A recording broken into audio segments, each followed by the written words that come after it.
সেটা হচ্ছে fast acting and most GI friendly oral iron.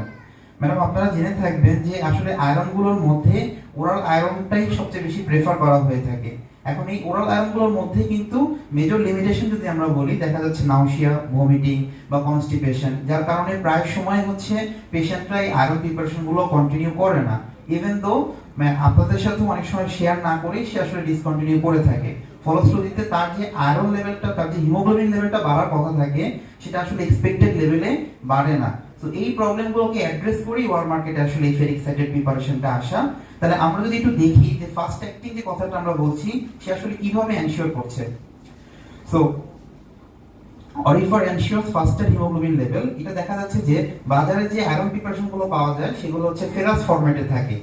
এখন এই ফেরাস ফরম্যাটের ড্রাগগুলো বডিতে আসলে খুব একটা টলারেবল না। টলারেবল না হওয়ার কারণে দেখা যাচ্ছে যে প্রতি ইউনিট ডোজে বা প্রতি ইউনিট ক্যাপসুলে সর্বোচ্চ 47 থেকে 65 মিলিগ্রাম পর্যন্ত এলিমেন্টাল আয়রন পাওয়া যাচ্ছে। আমরা যদি দেখি আয়রন পলিমেন্টাস কমপ্লেক্স, এখানে প্রতি ক্যাপসুলে থাকে 47 মিলিগ্রাম, ফেরাস অ্যাসকর্বেট এখান থেকে 48 মিলিগ্রাম, কার্বনাইল আয়রন এখান থেকে 50 মিলিগ্রাম।